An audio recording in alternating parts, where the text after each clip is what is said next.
Nag-viral ang isang nakakabiglang insidente nang harapang binara ng reporter si Transportation Secretary Jose Jun Abalos sa isang press briefing. Ayon sa mga nakakasaksi, tinanong ng mamamahayang mahayag ang kalihim tungkol sa umano'y kontrobersyal na proyekto ng kanyang departamento, ngunit tila naguluhan si Abalos sa mga sunod-sunod na tanong. Agad na naging usap-usapan ang video sa social media, maraming netizen ang nagulat sa tapang ng reporter sa harap ng isang mataas na opisyal. Samantala, lumutang ang mga spekulasyon na posibleng maapektuhan si Congressman Sandro Marcos sa usaping ito, kasama na ang posibilidad na siya ay masuspinde mula sa ilang opisyal na tungkulin. Ayon sa ilang political analyst, maaring ang insidente ay magdulot ng masusing investigasyon sa kanilang departamento, lalo na kung may kaugnayan ang anak ng Pangulo sa kontrobersya. Dahil dito, naging tense ang ilang opisina sa palasyo at agad na ini-review ang mga susunod na hakbang upang mapanatili ang kaayusan. Sa kabila ng kontrobersya, iginiit ni Abalos na handa siyang makipagtulungan sa anumang investigasyon at malinaw na ipinaliwanag ang kanyang panig sa publiko. Samantala, patuloy na pinanood ng mga mamayan ang developments ng insidente at marami ang nag-aabang kung paano maapektuhan ang posisyon ni Sandro Marcos sa mga susunod na araw.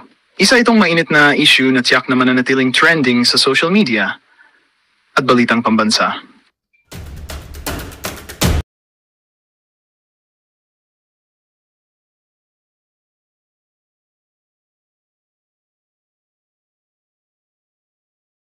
Kasi parang pakiramdam nila, pinanigan ninyo yung mga kurakot na sangkot sa flood control while Barsaga, who is speaking openly against corruption in the Marcos administration, siya pa itong na-suspend ng House of Representatives. So, parang ang dating is, let's be blunt, the crocs protecting each other. The crocodiles protecting each other. What's your thought on that? Nako, matindi ho yan mga kababayan. Tinaguri ang pork barrel king. Itong si Sandro Marcos at itong si Martin Romualdez. Kung sang-ayon ho kayo dyan, i-share nyo ho itong video na to. Ganito lang ho kasimplihan mga kababayan.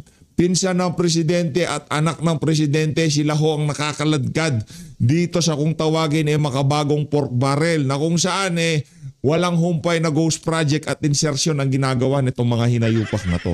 Ngayon mga kababayan, imposible hong hindi alam ng presidente yan.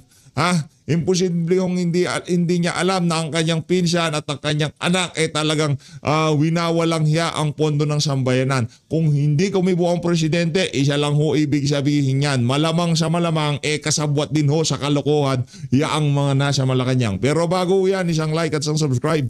Masaya na ho tayo dyan at sa mga gusto sumahal sa ating community, yung join button, nandyan lang ho sa baba. Dito sa video na to, anak ng tokwa talagang itong si JC Abalos. So JC Abalos, pakinig ka ha. Napakawawalang hiya nyo dyan sa House of Representatives. Anak ng tokwa, mantakin nyo mga kababayan. Napakaraming immoral na nangyayari dyan sa House of Representatives. Kapwa congressman nagkakabitan. Totoo, nababalitaan ho natin yan. Mga congressman nagpaparada ng sandamukal na babae sa kanilang opisina. Tapos yung bata nagsasalita kaugnay sa kung anong totoong nangyayari sa ating bansa, siya naman ho ang sinuspende na itong mga walang yang taga-ethics committee. Unahin nyo muna yung mga magnanakaw, tapos yung mga nagkakabitan na may asawa na, tapos sila nagsisibakan dyan sa House of Representatives. Alam nyo yan, anak ng tokwa, nasa iisang bahay kayo, alam nyo kung sino nagsisibakan dyan ng mga congressman. May mga mag-aasawa na nga nagagawa pang pagtaksilan yung kanilang mga asawa. Partida kasama pa nila dyan sa House of Representatives. Sobrang ika nga mga kasalanan dyan sa House of Representatives, dula na talaga ho mga kababayan. Di na lang pagnanakaw. Talagang ika nga bakbakan ho ang labanan dyan mga kababayan. Rekta na ho tayo mga kababayan dito sa pork barrel king ha. Ito mga kababayan. Tinawag na Pork Barrel Kings sina Ilocos Norte 1st District Sandro Marcos at dating House Speaker Martin Romualdez. Tinawag na Pork Barrel Kings sina Ilocos Norte 1st District Sandro Marcos at dating House Speaker Martin Romualdez sa isang ulat ng Philippine Center for Investigative Journalism. Ayon sa Malacanang, bukas naman ang First Family sa anumang lifestyle check. Nagbabalik si Maricel Halili. Wala mong pinagbabawas sa lifestyle check. Open po, even before. Kahit si Pangulong Bongbong Marcos at ang kanyang buong pamilya Lifestyle check. Anak ng tawa, di na namin kailangan silipin ang lifestyle ng ano nyo, ng First Family.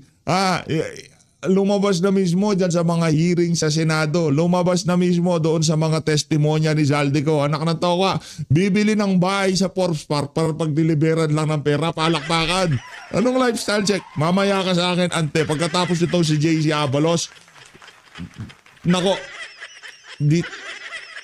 talagang Merry Christmas ka sa akin lang yaka. handa raw sa lifestyle check. Yan ang sinabi ng Malacanang sa gitna ng inilabas na report kamakailan ng Philippine Center for Investigative Journalism o PCIJ. Tinawag dito na pork barrel kings sina Ilocos Norte 1st District Sandro Marcos at dating Baka DDS yung ano na yan, investigative journalist. Naku, baka DDS yan. Ganyan ho sigurado mga kababayan. Pagka hindi na ho na-control ng Malacanang, yung naratibo na yan, ha? Ano yan, pakanayan ng mga DDS. Mga siraulo yung mga yan eh. Pagka hindi na nila alam kung paano trabahuin na naratibo. Nako, sigurado, mabilis pa sa alas 4. Ang pinakamabilis na remedyo dyan sa mga ganyang klase nilang banat sabihin na DDS yung mga yan. Pakawala ni Duterte. House Speaker Martin Romualdez. Base sa PCIJ report, pinakamalaking bahagi ng tinatayang 1.2 trillion pesos allocable funds ng DPWH ang napunta raw kay Sandro Marcos. Sa loob ng 3 taon, umabot sa 15.8 billion pesos ang napunta sa distrito ng Presidential Son. Halos doble yan ang allocable funds na nakuha ng Rizal 1st District. Kung ibabase sa populasyon, halos times 4 na mas malaki ang distrito ng Rizal. Natanong ang palasyo kung ano ang masasabi ng Pangulo tungkol dyan. Nabasa na po ng Pangulo ang nabanggit na report or pag-uulat ng PCIJ. Alam naman po ng Pangulo na alam ni Congressman Sandro Marcos ang kanyang ginagawa at alam niya po kung paano ito sasagutin.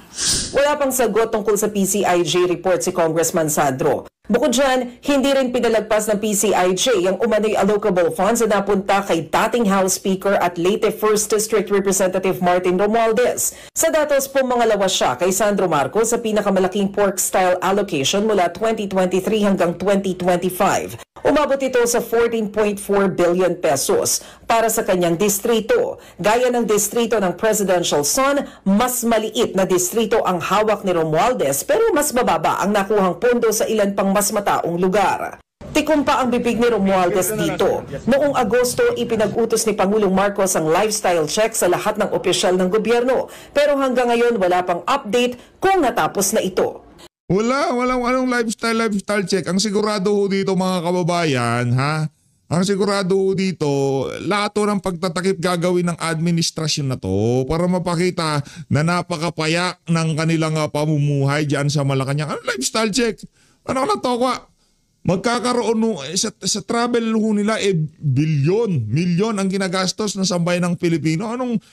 Di ba, nung 2022, 2023, walang humpay ang pag-arriba ng mga yan sa iba't ibang mga bansa. Wala ho silang ginagawa kundi mag-travel. Anong lifestyle check? Ngayon, magla-lifestyle check tayo. Imposibleng napakalaking kabalbalan yan. Bibili nga ng bahay sa Forbes Park para deliveran lang ng pera ni Zaldico eh. Imbakan lang ng pera ni Zaldico dyan sa Forbes Park. Diba? Mantakin yun. Ganun sila karami ng pera. O sige, wala na ako mapaglagyan siguro dun sa bahay ko dyan. O kunin nyo tong itong bahay na to sa ganitong lugar kasi mas okay yan eh. Marami tayong pwedeng paglagyan ng pera galing sa nakaw na dyan sa Ghost Project. Diba? Ganyan ho yan mga kababayan. Kaya yung lifestyle check na yan, kabalbalan ho yan. Hindi ho tayo naniniwala dyan. Ngayon, kung meron mabola ho nila itong investigative journalism, investigative journalist, nasa kanila ho yan. Pero sa bayan ng Pilipino, hindi na ho magpapabola dyan sa mga kabalbalan na yan. Anong lifestyle check? Kita nyo naman ho mga kababayan, habang ang sambayan ng Pilipino ay naghihirap, at sinasalanta ng napakatindi mga bagyo. Anong ginagawa ng mga yan? Napakuya-kuya sa Malacanang. Pa-travel. O Papunta-punta sa Malaysia, punta ng Japan, punta dito, punta dyan. Okay lang, kumpira nyo yan, anak ng towa. Di ba? Okay lang ho eh. Kung pera nila ginagasta nila dyan, kaso baka pati pera nila, pera natin yan. kahit saan tayo pumunta, kahit saan tayo magpaikot-ikot, yung pera nila, pera rin natin yan. Anak ng veteran karapatan, napakawalang hiya talaga nitong mga walang hiyang to. Nagbabalita mula sa tapos na dito tayo kay, ano pangalan to? Ito si Abalos. Lagay ko lang dito sa dalawang magtito to sa Pork Barrel King. Ayan talagang yung nila, yung pangalan nila talagang bagay na bagay sa mga kabalbalan nila. Dito tayo kay JC Abalos. JC. Any questions from the media? Sir? Ma'am. Yesterday, the House of Representatives adopted a recommendation with the committee to order Representative Barzaga to take down 24 social media posts which are the subject of the complaints. Have you checked if these have been taken down or someone were taken down? And what will the committee do if it has not been taken down after the 24-hour period that's in place? Well, the 24-hour period has not yet elapsed. So we will be checking on it in due time, and in accordance with our committee report, if he doesn't take it out, much harsher disciplinary action may. Tingnan natin. Hindi tatanggal ni Congress Miao yan kasi pagka tinanggal niya yan, para nagpasailalim siya sa mga masasamang elemento dyan sa House of Representatives. Yung mga post niya na yan ni Congress Miao. Kaya kung ako dito kay Congress Miao, anak ng tokwa, ready nga siya doon sa pinakamatinding punishment na ipapatay siya ng mga walang yang magnanakaw sa pamahalaan, di ba? Willing mo siya doon, walang problema sa kanya. Tapos yung harsh punishment mo, JC Abalos, anak ng tokwa, mga Abalos talaga. Pagka-apelido Abalos sa susunod na kung ano man tatakbuhan yan, buti na lang hindi nanali yan si Benor Abalos, anak ng tokwa. Buti na lang talaga, mga sira. Yung mga baluktot ang tuwid ng mga yan. Di ba? Wala ko kayong aasahan dyan sa mga Abalos na yan, mga kababayan. Buti na lang natalo talaga yung si Benor Abalos. Yung merong chicks na kayakap, yung bata-bata pa si Abalos nun, siguro. Diba? Sa mga susunod na video, pakita natin yung picture ni chicks, yung kayakap niya, gano'n. Meron siyang picture kasama yung chicks. Ikaw ba, Brad? Wala kang kasamang chicks? Wala kang kayakap na chicks na picture? Huwag mo kayaan lumabas. Anak ng towa, kakalat yan sigurado. Will be imposed upon him. Which is expulsion. Well, it is not up to me to say because the Committee on Ethics, we are a collegial body and we merely make recommendations to the plenary regarding that matter. But it is an option.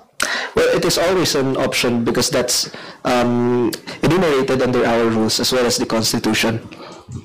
Sir, what's a harsher punishment than a 60-day suspension? The Constitution provides for expulsion. Just that, expulsion not higher than the 60 days. Well, yes. Kung yung sinasabi ni Kong Kiko kasi na yung expulsion o yung suspension niya was because he mentioned the name of the president. Dahil nga sinasabi niya parang he's being silenced because of the president. Can you say this once and for all? Did the president influence you in expelling Congressman Barzaga? Kung titingnan po natin, diretsahin muna, anak ng tokwa. Hindi na kailangan ng impluensya ng Pangulo dyan. Nandyan yung anak niya at saka yung pinsan niya. Anak ng tokwa, hindi na kailangan yun. Si Sandro Marcos galit na galit dyan sa kay Congress Miao gusto niya yung pagiging vindictive ng kanyang tito. Siguro nung linapitan siya, tinanong siya, nagalit siya. Anak ng tokwa, mayayari ka sa akin sa Ethics Committee. Kaya yan nung nangyari dyan. Ang punot dulo dyan, yung pa-video-video niya kasama, yung mga pa-picture-picture, video-video kasama yung mga chika bebos. Walang kwenta yun. Anak ng tokwa, mas immoral yung ginagawa ng ibang mga congressman dyan, pero okay lang sa kanila. Ang talagang kinasama ng loob ng mga pamunuan dyan sa House of Representatives, nung inumpisahan ng banatan itong si Congress Miao, itong si Sandro Marcos, at itong si Martin Romualdez at itong si Marcos Jr. Wala akong pakialam yan, anak ng tokwa. Yung iba nga dyan, may mga asawa na kakabitan nila, mga kagaya pa nilang congressman. Di ba? Pagka nagkainitan sa party-party, sila nagbabakbakan. Di ba? Si JC Abalos, alam niyo yan. Open secret yan lalo yung mga bata-bata, maiinit ang katawan, anak ng tokwa, kahit na merong girlfriend, boyfriend yan. Kahit tingin nyo mga kababayan, yung iba dyan na nag-aasawahan. Last Congress, sino yung nag-asawang congressman? Akala ko nga si Sandro magiging niyang congressman na yan eh. Iba pala yung nakabakbakan niya. Hindi, ganyan talaga buhay. Di natin alam kung sinong magiging katapat mo nga, di ba? Alam nyo, tinutukoy ko. Sige, pangalanan na natin. Hindi na, wag na. Kung kilala nyo, i-comment nyo sa baba. Di ba? Balita ko, buntis na daw ngayon yun eh. Sinong naging asawa niya? Congressman din. Pagka kasi mga congressman dyan, nagkakainitan, sila nagbabakbakan. Anong immoral doon? Anong immoral sa dalawa? Yung naglalabas na sa loobin, yung isang congressman, kung ano nakikita niya sa loob ng house, o yung sila nagbabakbakan. Buti na nga, nagkatuluyan. Ang problema, baka yung lalaki, hindi naman talaga lalaki. Ang committee report, pinarusahan po si Representative Barsaga on 3 grounds. Unang-una, Republic Act 6713, Code of Ethics, of course, ang ating House Rules under Rule 20, and finally, conduct on becoming of a member. So, tungkol po sa inyong katanungan, kung titingnan natin ang committee report, pati ang records, madalas po i-bring up dito ang freedom of expression. Pero kung bubusisiin po natin ang mga annexes na naka-attach, kung ano ang mga speech na dineliberate ng ating committee, of course, the freedom of expression, constitutionally protected right yan eh. Lahat tayo may karapatan sabihin kung ano ang ating mga hinaing at mahalaga yan sa bawat demokrasya. Kung titingnan niyo po ang House of Representatives, binubuo po kami ng iba't ibang partido, iba't ibang pananaw, iba't ibang constituency. Ngunit, bagamat may mga pinagkakaiba kami pagdating sa pananaw, kami po ay professional pagdating sa isa't isa at meron po kaming respeto sa institusyon pati po sa mga proseso. Ang House of Representatives, wala po sa amin kung meron kang oposisyon or kung hindi ka sumasang-ayon sa pamahalaan. Hindi po yung problema dahil karapatan po natin yan. Wow. What we are disciplining is conduct on becoming of a member. Kaya napakahalaga po ng ethics recommendation na na-adopt ng plenary because we have to draw a line between the genuine exercise of freedom of expression, ang totoong freedom of expression, kumpara sa conduct on becoming of an elected official. So to answer your question, dahil ba iba ang pananaw niya pagdating sa pamahalaan, yun ba ang dahilan? Hindi po. Kasi kung titingnan natin ang linalaman, kung genuine political criticism ang dahilan kung ba't siya tinanggal kung ba't siya sinuspinde sa Kongreso, ostentatious display of wealth, may mga larawan po and attached po yan sa complaint. Ang instatious, anong tawag, ano sabi niya? Kalimutan ko yung sinabi niya. Ano sabi mo, Brad? Ito kasi ang ngilig gumamit ng mga mahirap na salita. Ostentatious display of wealth. Ostentatious display of wealth daw, mga kababayan. Display of wealth, anak ng toka. Meron pa bang mas titindi doon sa mga congressman na meron silang Prada, meron silang Louis Vuitton, meron silang Patek Philippe, meron silang Rolex. Ba't hindi ko nakitang nagka-ethics complaint yung mga walang yung congressman na yan? Yung merong Rolls Royce, yung merong basta mga mamalis yan, merong Ferrari, merong Lamborghini. Bakit walang walang mga ethics complaint? Yung mga congressman ng mga nakalipas na taon, kagaya nitong si Stella Kimbo, merong Rolex, yung merong mga mamahaling mga diamante sa katawan. Hindi ba ostentatious sa showing of wealth yun? Lang niya ka, Abalos, linoloko mo ko. May mga larawan po and attached po yan sa complaint. Ang ostentatious display of wealth or ang pagpapakita ng karangyaan, wala naman yung kinalaman sa politika or political opinion. Pangalawa, ang lewd photos, ang pagpapakita ng mga imahe na nakakabastos sa ating mga kababaihan. Anong nakakabastos? Yung nagsisibakan dyan sa House of Representatives o yung mapagmahal sa mga chicks kagaya nitong si binata yan? Anak ng tao ka, binata yan. Ano ka, bakla ka ba? Mas nasasaktan ka ba dun sa mga babaeng kasama niya sa picture? Akala mo talaga yung moralidad nila hanggang buwan no? Nakakapanakit sa mga kababaihan. Yung iba nga dyan, nagpapaparada ng mga babae sa kanilang mga opisina eh. Hindi po yan political criticism or speech.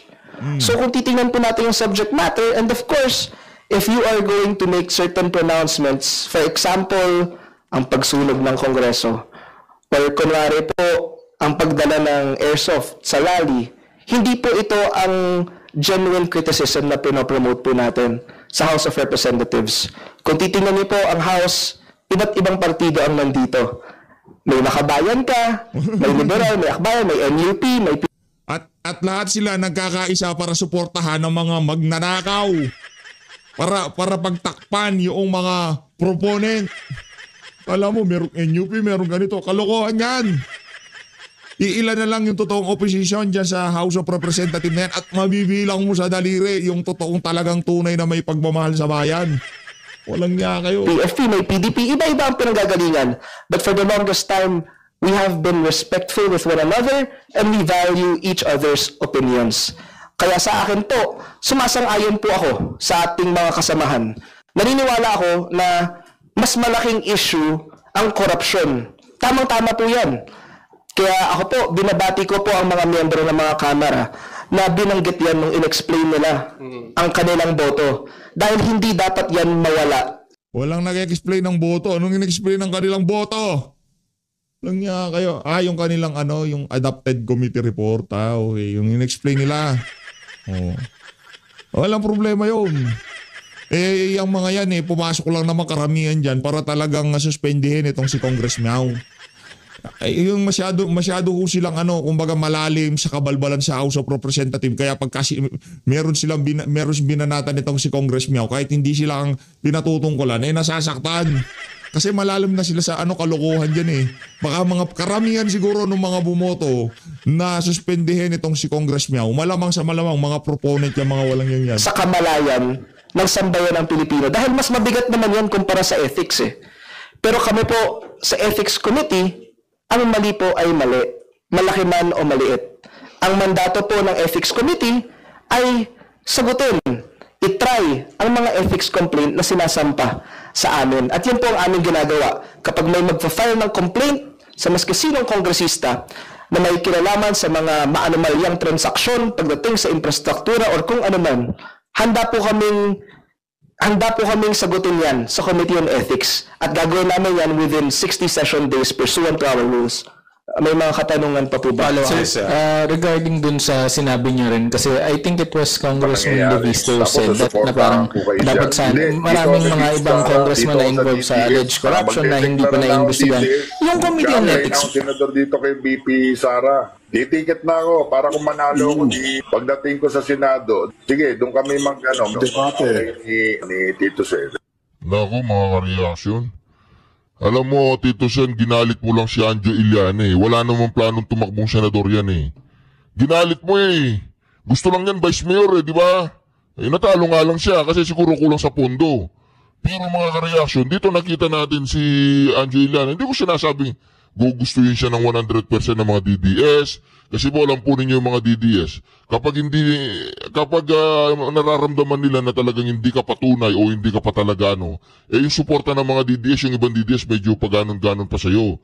Pero kung magpapatuloy itong si Anjo Iliana sa ginagawa niya yan hanggang 2028, malamang sa malamang baka bibit-bitin din siya ng mga DDS Pero dito mga kareaksyon ng malaking katanungan. Ito po malaking katanungan dito. Bakit ginagago ng Itbulaga si Anjo Iliana? Maraming alam niya si Anjo. Sige, sabi niyo, pasabugin ninyo yung bulok ni Anjo. Walang problema kay Anjo yan. Walang problema kay Anjo yan. Ang problema ninyo, kapag pinasabog ni Anjo Iliana, si Tito Soto, yung bulok niya, yung bahong tinatago ni Tito Soto, Ito mga kareaksyon tanghaling tapat. Walang ulan. Tuyo yung mga bubong, pero binahapo mga kareaksyon na yan. Plus flood plus flood. Mga reaction plus flood dyan. Saldi ko. Martin Romales, manood kayo dito. Mga panoorin po ninyo. Yan po mga reaction, biglaan po yan Walang ulan pero binaha Mga reaction, mudslide nga mudslide. Mudslide Ayun o mga kareaksyon o. Grabe po mga kareaksyon. Inanod na po yung mga sasakyan o. Grabe, mudslide eh. Parang putik eh o. Ma'am, murang pusunod siya diri ma'am. Diri. Hindi kaya galing to sa mga minahan, sa mga minahan na ano, na mga kolorum di ano. Murang pusunod.